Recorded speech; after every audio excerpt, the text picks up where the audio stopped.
He wasn't rich. He wasn't dressed fancy. Just a dad with paint on his shirt and love in his heart. But what happened inside that store exposed everything wrong with how people see others. It was supposed to be the kind of Saturday that reminded Darius Holt why he kept pushing through long weeks of exhaustion. The kind of day that made the endless painting jobs, late nights, and cheap takeout dinners worth it. He'd promised his little girl, Maya, that he would take her downtown to see the big jewelry store. The one with glass windows so clean they looked invisible. For weeks, she'd been talking about a tiny gold bracelet she saw there, one with a heart charm that caught the sunlight just right. So that morning, Darius woke up before sunrise, packed their old car with snacks, and told Maya to put on her favorite yellow dress.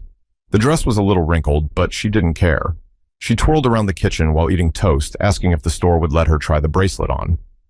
"Maybe," Darius said with a smile, brushing a curl from her forehead. "But remember, Princess, we're just looking, all right?" Maya nodded, serious for a moment, then asked, "Daddy, do they let girls like me in?" That question hit him right in the chest. He chuckled softly, trying to hide the sting in his heart. "Of course, baby girl. Everyone's welcome if they're kind." But deep down, he wasn't sure he believed that. By the time they reached Lexington Jewelers in downtown Charleston, South Carolina, the afternoon sun had turned the glass storefront into a mirror. Darius parked his dusty old Nissan beside a row of spotless black SUVs. He looked down at his paint-stained boots, his faded work shirt, and sighed. "Guess I could have changed," he muttered. Maya tilted her head, clutching her stuffed bunny. "You look nice, Daddy." That made him smile. "All right then, let's go." When the door opened, a soft chime rang, but the room went strangely quiet. The air smelled of perfume and new money. The floor gleamed, and every light seemed to spotlight their difference. Two women near the counter turned their heads. One of them whispered something and laughed under her breath. A man in a tailored suit looked Darius up and down like he'd just wandered into the wrong world. Still, Darius kept walking. His daughter was watching, and he wasn't going to let her see him flinch. They reached a display filled with children's jewelry, gold bracelets, silver pendants, tiny diamond studs. Maya's eyes went wide. "That one," she said, pointing to the bracelet she'd been dreaming about. A young woman behind the counter, perfectly styled hair and glossy nails, looked at him without smiling. "Can I help you, sir?" she asked, her tone clipped. "Yes," Darius replied, keeping his voice calm. "We'd like to see that bracelet, the one with the heart charm." The woman hesitated. Her gaze moved from Maya's little hands to Darius's shirt, then back to his face. "That piece starts at $1,200, she said flatly. "Maybe you'd like to look at something more affordable?" Her words hung in the air like smoke. Darius felt the heat rise in his face. He looked down at Maya, who didn't understand what had just been said. She just kept smiling, waiting to try it on. But Darius knew what it meant. He'd been in places like this before, places that looked at him and decided who he was before he even spoke. Still, he forced a polite smile. "No problem," he said softly. "Could we just see it, please?" The saleswoman sighed as if it were a personal inconvenience, then disappeared to the back. Darius stood quietly, pretending not to notice the stares. He tightened his grip around Maya's hand, silently wishing he could shield her from all of it. But things were only going to get worse before they got better. The woman came back holding a small velvet tray as if it contained something sacred. She placed it on the counter between them, but her movements were sharp, impatient. "This is the bracelet you asked for," she said. Darius leaned forward slightly, careful not to touch the glass. "It's beautiful," he said quietly. "Can she see it up close?" The woman gave a stiff smile. "I'll have to handle it myself, sir." "Store policy." She turned the tray so that the gold bracelet caught the light. The tiny heart charm gleamed. Simple, elegant, perfect. Maya's eyes sparkled. She pressed her small hands against the glass and whispered, "It's even prettier than I remember." That whisper made Darius's chest ache. He could almost see the moment. Her birthday morning, her face lighting up when she opened the box. He'd been saving for weeks, skipping lunch more often than not, just to make this happen. The woman cleared her throat. "Would you like to know the price again, sir?" "No need," he said. "I already heard you." A few feet away, another employee, a young man in a slim gray suit, snickered and leaned toward his coworker. "Bet he just wants a picture of it," he murmured. Darius heard him. He didn't react. He'd learned long ago that silence could be its own kind of dignity, but Maya didn't miss the tension. She looked up at her father, confused. "Daddy, why are they looking at us funny?" He bent down and whispered, "Don't worry about them, baby. Just look at your bracelet." The young man's smirk grew wider. "Sir," he said loudly, "if you can't afford this item, we do have a clearance section in the back. Some of our customers prefer to start there." The store went quiet again. The two women browsing near the rings stopped pretending not to listen. The security guard near the door shifted his weight, arms crossed, eyes locked on Darius. For a second, Darius thought about walking out. His pride screamed for it. But then he looked down at Maya, her big brown eyes, her innocence, her excitement, and he knew he couldn't let her learn shame that young. He stood straighter. "We're fine here," he said firmly. "Could you tell me about the bracelet's size?" The woman hesitated. Her tone softened a little. "It's adjustable," she said, "for children between 3 and 6. Maya beamed. "That's me," she said proudly. The woman's lips twitched, but not into a smile. She carefully picked up the bracelet with a small pair of tongs and held it over the counter. "Please don't touch," she said when Maya reached forward. "I wasn't gonna," Maya said, pulling her hand back. Her voice was small, hurt. Something inside Darius cracked. He took a deep breath, his hand trembling slightly. "You don't have to talk to her like that," he said softly. The young man behind the counter let out a quiet laugh. "We just have to protect the merchandise, sir. You understand?" Darius turned his head slowly toward him. His voice stayed calm, but there was steel in it now. "Yeah," he said. "I understand a lot more than you think." The young man looked away, suddenly uncomfortable. The woman avoided eye contact. A minute passed in tense silence. Darius could feel the weight of the room pressing down on him. The stares, the whispers, the judgment. Every breath felt heavier. Finally, he exhaled, forcing a half-smile toward Maya. "All right, sweetheart," he said gently. "Why don't we thank the nice lady and head out?" Maya's smile faded. "But Daddy, you said—" "I know," he said, picking her up. "We'll come back later, okay?" Her small arms wrapped around his neck. "Okay," she whispered. They turned to leave. The sound of his boots on the marble floor echoed in the silent room. The young man snorted quietly again, thinking no one heard. But someone did, and that someone was about to change everything. Just as Darius reached for the door, the young clerk couldn't resist one last jab. "Sir," he called out, pretending politeness, "you might want to check the kiosk down the street. They sell children's jewelry too. Plastic, but cute." The laughter that followed wasn't loud, but it was sharp. It sliced right through the air, right through Darius. He froze mid-step, shoulders tight. Maya looked around, puzzled. "Daddy, why are they laughing?" Darius's throat tightened. He swallowed hard and said, "They're just being silly, baby. Don't worry about it." He pushed the door open, but before they could leave, another voice stopped them. An older woman's voice, thin and edged with disdain. "You know," she said from behind the counter, "we really should start asking for appointments before letting anyone just walk in."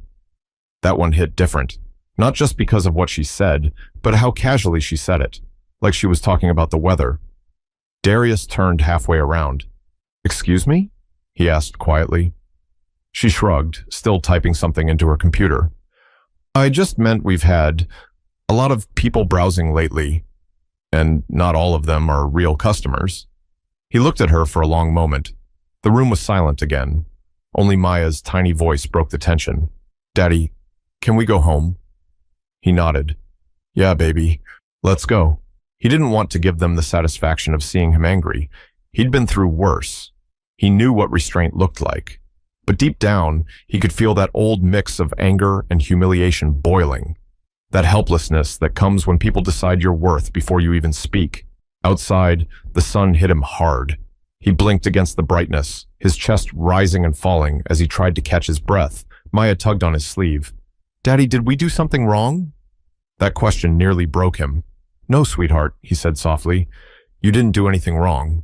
He bent down to fix her bow and forced a smile. "You hear me? You're perfect, okay?" She nodded, but her smile was smaller now. He looked through the glass window again. Inside, the employees had gone back to chatting, laughing. The young clerk was showing something on his phone to another worker. Darius could almost hear their voices, mocking, careless, safe behind the counter. He stood there for a moment longer, debating whether to just walk away or go back inside. His pride told him to let it go. But something else, something heavier, told him that if he didn't stand up this time, his daughter would remember this day for all the wrong reasons. He took a deep breath. "Wait here, Maya," he said gently, setting her down on the bench by the window. "I'll be right back, okay?" "Okay," she said, clutching her bunny. He walked back into the store. The door chime rang again, and the laughter stopped. Every eye turned toward him. "I just came to say something," he said, his voice steady but low. "You didn't have to treat us like that. My daughter was excited, that's all. You could have been kind." The older woman scoffed. "Sir, I don't think you understand how retail works." Darius's jaw tightened. "No," he said, "I understand exactly how people work." He turned toward the exit again, hands trembling slightly. He could feel his pulse in his ears, but he kept his back straight. He'd made it to the door when the young man muttered under his breath, "Guess that's one way to get attention." That time, Darius stopped cold. He didn't turn around. Not yet. He just stood there, staring at the glass reflection of his own tired face.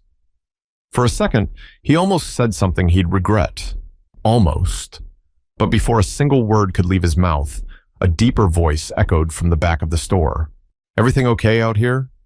The voice was calm but carried authority, the kind that makes people stop talking without knowing why.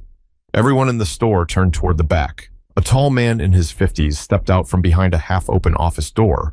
His suit was sharp, but there was something grounded in his presence. Not just money, but experience.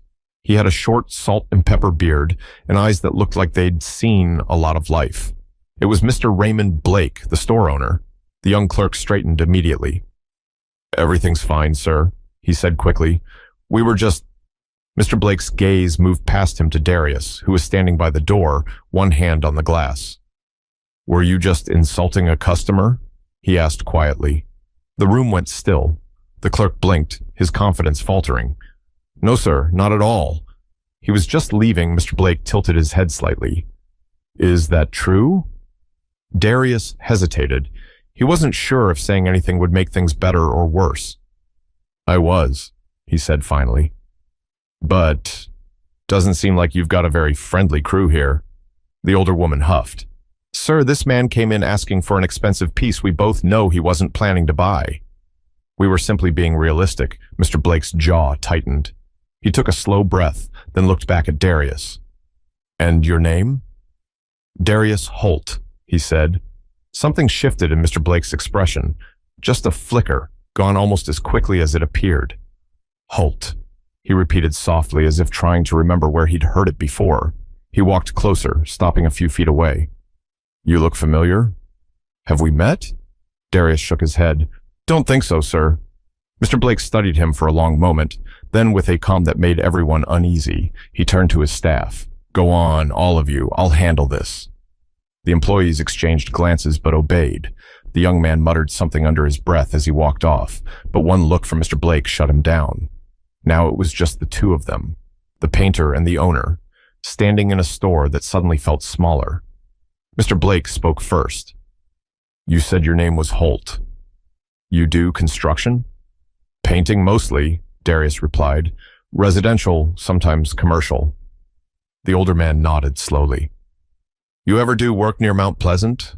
There was a bad rainstorm last year. You wouldn't happen to be the guy who stopped to help a car stuck under the bridge, would you?" Darius frowned, thinking. "Yeah, a kid's car broke down in the flooding. I pulled over and helped push him out before the water rose too high. Why?" The faintest smile touched Mr. Blake's face.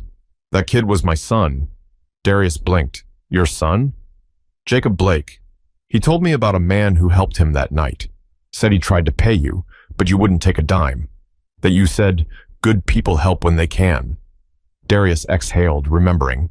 "I didn't know who he was."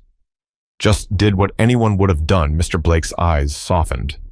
"Not everyone would have done that, Mr. Holt." The silence that followed was thick, not with tension, but with realization. Behind the counter, the same saleswoman peeked out from the office doorway, suddenly aware that she might have just embarrassed the man who'd saved her boss's son. Mr. Blake finally spoke again. "Wait right here, please." He disappeared into the back for a moment. Darius stood awkwardly, unsure of what to expect. Through the glass, he could see Maya still sitting on the bench, swinging her legs, watching birds flutter across the street. When Mr. Blake returned, he was holding a small white box in his hand. He placed it gently on the counter and said, "This one's for her." Darius frowned. "Sir, I can't—" Mr. Blake raised a hand. "You already did more than enough." The saleswoman stepped forward, eyes wide, unsure what to say. Mr. Blake didn't even look at her. "Apologize to this man and his daughter," he said firmly. She swallowed hard. I'm sorry, sir. I really am." Darius nodded, still processing what was happening, but what Mr. Blake said next would leave everyone in that store speechless. Mr. Blake's eyes moved from Darius to the rest of the staff, then to the small group of customers pretending not to stare. His voice dropped lower, but it carried the kind of weight that didn't need volume. "You all laughed at this man," he said. "You judged him without knowing a single thing about who he is." No one spoke. The air was thick with shame. Mr. Blake gestured toward Darius. "This man risked his own safety to help my son when his car was stuck in a flooded underpass. He didn't ask for money. He didn't even give his name. He just made sure my boy got home safe. And now, months later, he walks into my store with his daughter, and you treat him like this?" The older woman behind the register opened her mouth, but Mr. Blake cut her off with a simple hand gesture. No excuses. Not one. Darius stood there, still unsure what to say. Part of him wanted to leave. Part of him wanted to make sure Maya got the bracelet she'd dreamed about, and part of him couldn't quite believe any of this was real. Finally, he cleared his throat. "Sir, I didn't do it for any kind of reward." "You don't owe me." "I know," Mr. Blake said softly. "That's exactly why you deserve it." He picked up the small white box and walked outside with Darius, the entire store watching in silence. Maya looked up from the bench and smiled as her dad stepped out. "Hey, baby," Darius said gently. "You remember the nice bracelet you wanted?" She nodded eagerly. Mr. Blake knelt beside her, his expensive suit brushing the pavement. "Hi, sweetheart," he said kindly. "Your dad helped my family a while back. I think it's only right that we help him make his little girl smile today." He opened the box, revealing the gold bracelet, the same one she had pressed her face against the glass to see weeks ago. Maya gasped, covering her mouth with both hands. "It's for me?" she whispered. Mr. Blake nodded. "It's for you." Her small hands trembled as he fastened it around her wrist. "Thank you, mister," she said. He smiled. "You thank your dad. He's the real hero here." Darius blinked hard, swallowing the lump in his throat. "I really don't know what to say," he murmured. Mr. Blake stood. "Just keep being who you are. That's enough." From inside the store, the young clerk and the saleswoman stood by the door, guilt written all over their faces. They watched as the little girl held up her wrist, showing off the bracelet that now glimmered in the afternoon sun. Mr. Blake turned to them. "Next time someone walks in, you treat them with respect first, and judgment never." The clerk nodded, his face pale. "Yes, sir." Mr. Blake looked back at Darius. "You work around here often?" Darius nodded. "Mostly small projects, houses, offices, whatever pays the bills." "Come by next week," Mr. Blake said. "We're remodeling the upstairs office. I'd like you to take the job. Full rate." Darius's eyes widened. "You don't have to do that." "I know," Mr. Blake replied with a half smile, "but sometimes doing what we don't have to is exactly what makes us human." The two men shook hands. Maya tugged on her dad's sleeve, proudly showing off her new bracelet. "Daddy, it fits perfect," she said. Darius smiled at her, a real smile, the kind that carried relief and gratitude. "Yeah, baby," he said quietly. "It really does." Mr. Blake watched them walk toward their car, then turned back to his staff, his voice steady. "That man walked in here poor, but he left richer than most people I know." But for Darius, the real wealth wasn't in gold. It was in the lesson his daughter had just learned about kindness and respect. The drive home was quiet at first. The afternoon sun was fading, painting the Charleston skyline in soft orange light. Maya sat in the back seat, her small hand resting on her new bracelet, twisting it so it caught the sun. Darius kept glancing at her in the rearview mirror. Every now and then, he caught her smiling. A real, unfiltered smile that kids wear when the world still feels good. "You like it?" he asked softly. "I love it," she said, beaming. "The shiny man said it was for me." He chuckled. "Yeah, that's Mr. Blake. He's a good man." Maya tilted her head. Why did those people in the store look mad at us? The question came out so innocent it stung. Darius's fingers tightened on the steering wheel. He took a slow breath before answering. "Sometimes, baby, people look at others and think they already know their story. But they don't. And when they do that, they miss the truth." She blinked, processing his words. "Like, they didn't know you helped the man's son?" He smiled. "Exactly." She nodded, staring out the window. "You think they'll be nicer next time?" Darius thought about that, about the stares, the whispers, the laughter that still echoed faintly in his mind. But then he remembered Mr. Blake, kneeling on the sidewalk, putting the bracelet on her wrist like it was the most natural thing in the world. "I think they learned something today," he said finally. "And that's what matters." They stopped at a red light. A group of teenagers crossed the street, laughing and sharing fries from a paper bag. Darius watched them, then looked at his daughter again. So small, so trusting. He thought about how close he came to leaving that store without saying a word. How he almost let that moment pass. How many times in his life he'd stayed quiet just to keep the peace. But not today.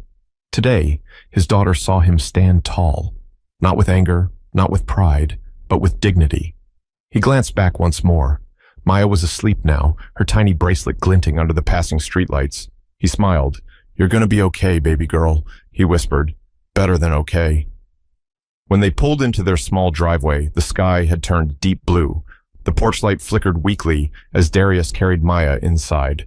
He laid her in bed, careful not to wake her, and sat beside her for a long time. He thought about Mr. Blake's words. Sometimes, doing what we don't have to is what makes us human. It echoed in his head like a quiet truth.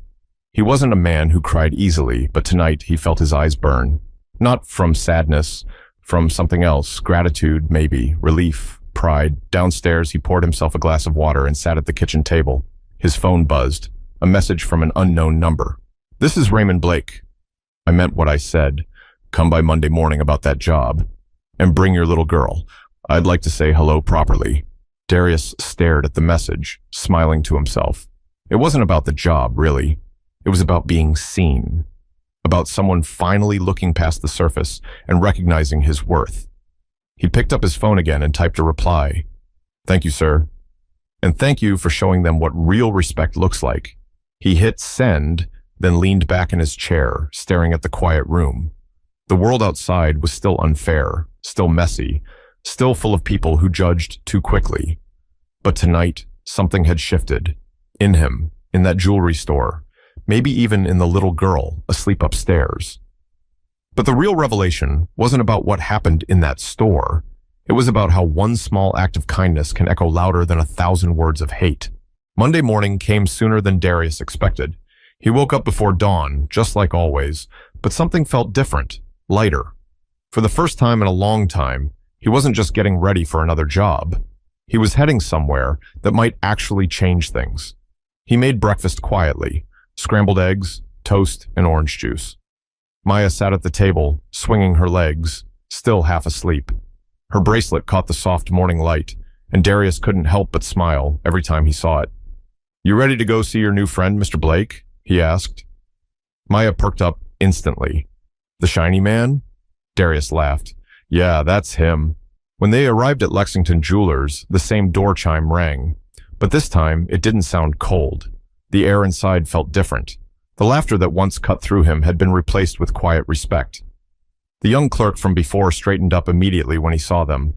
"Good morning, Mr. Holt," he said, voice polite but awkward. "Mr. Blake is expecting you." Darius nodded and smiled faintly. "Thank you." He noticed the same older woman who had mocked him before rearranging jewelry in a display case. She looked up briefly, then down again, her face flushed. When Mr. Blake appeared from his office, he greeted them with a grin. "Darius, and you must be Maya. Come on in, both of you." The difference in tone was night and day. No tension, no forced politeness, just warmth. Inside the office, Mr. Blake offered them a seat. "So," he said, leaning back, "I thought about what you said the other day, about people assuming too much. I've been doing this for 30 years, and it still amazes me how fast folks make up their minds about someone." Darius nodded slowly. "Yeah, happens a lot." Mr. Blake sighed. "It shouldn't. You know, my father started this store with one rule. Every customer deserves respect. Somewhere along the way, some of my people forgot that. That's on me." He paused, then smiled slightly. "But thanks to you, we're about to fix it." He turned his computer screen toward Darius, an email draft already open. It was addressed to all staff. The subject line read, "Company Policy Update, effective immediately." Mr. Blake looked proud. "Mandatory training, customer service, ethics, bias awareness. We're starting next week, and I'd like you to help us repaint the training room before then. Top floor, full pay." Darius blinked. "You serious?"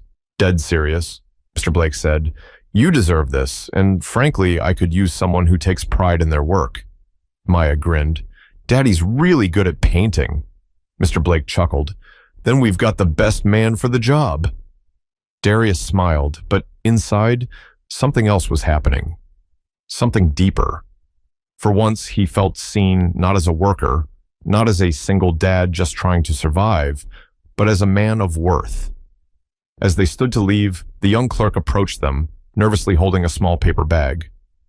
"Sir, I wanted to say I'm sorry too. The way we treated you wasn't right." Darius studied him for a second, then nodded. "Takes a real man to admit that. Thank you." He handed the bag to Maya. "It's just a cleaning cloth for your bracelet. I thought you might want to keep it shiny." She smiled. "Thank you, mister." The young man smiled back, genuinely this time. As Darius and Maya stepped outside, a cool breeze swept through the street. The same sunlight that once exposed judgment now felt like it was washing it away. Mr. Blake walked them to their car and said, "You changed more than you know, Darius. You didn't just stand up for yourself. You reminded people what decency looks like." Darius nodded. "Guess we both learned something." They shook hands once more. Then Maya waved from the car window, her bracelet sparkling in the light. Mr. Blake waved back, smiling. "You take care of that bracelet, young lady." "I will," she shouted as they drove off. But as they turned the corner, Mr. Blake stood there for a while, realizing that sometimes the people who walk into your life by accident end up teaching you the lessons you should have known all along. That night, after Maya had gone to bed, Darius sat outside on the porch. The air was cool, and the sound of crickets filled the silence. He leaned back in his old chair, the kind that creaked every time he moved, and thought about the last few days. It all played in his mind like a film he couldn't quite believe he'd lived through. The stares, the laughter, the humiliation, and then the unexpected grace that followed. He looked down at his hands, the same ones that had painted walls for years, scraped and calloused, but steady. Those hands had built a living, held his daughter, and somehow, without meaning to, changed a room full of people. It was strange how life worked. Sometimes it only took a few minutes, one choice, one act, one moment of standing your ground, to remind the world that dignity doesn't come with a price tag. He smiled to himself. The bracelet on Maya's wrist wasn't just a piece of jewelry anymore. It had become something else.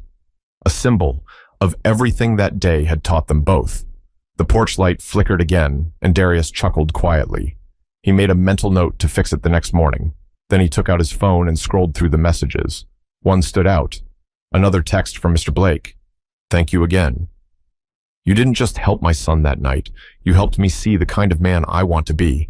Darius stared at the message, a lump rising in his throat. For so long, he had lived believing that his worth had to be proven, earned, justified. But now he realized something else.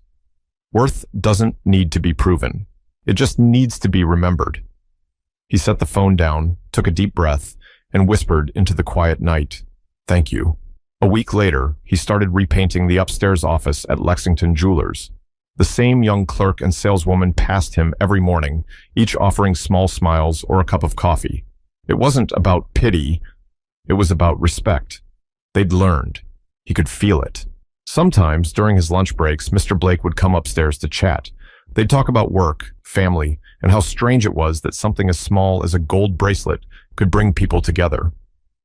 One afternoon, Mr. Blake looked out the window and said, "You know, my dad used to tell me that money can open doors, but character keeps them open." I think I forgot that for a while Darius wiped his hands with a rag, nodded slowly, and said, "It's easy to forget when everything looks perfect on the outside." Mr. Blake smiled. "You're right. But sometimes it takes someone who's not supposed to fit in to remind us what really matters." Darius didn't say anything. He didn't have to. The silence between them said enough. When the job was finished, Mr. Blake handed him a check, but also something else, a folded card. Inside was a simple message: "You helped paint more than these walls." That line stayed with him for a long time. That evening, as Darius drove home with Maya singing softly in the back seat, he realized how far they'd come. Not just in miles, but in spirit. He looked at her bracelet glinting in the sunset and thought about all the people out there who carried quiet strength, who worked hard, loved deeply, and asked for nothing but respect. He hoped their story would remind others of something simple but powerful. That how we treat people when no one's watching says more about us than anything else ever will. And maybe, just maybe, the next time someone like Darius Holt walks into a room, instead of judgment, they'll be met with kindness. Because in the end, the smallest act of respect can change a day, and sometimes it can change a life. If this story moved you, share it with someone who needs a reminder that kindness still matters, because the world changes one good heart at a time.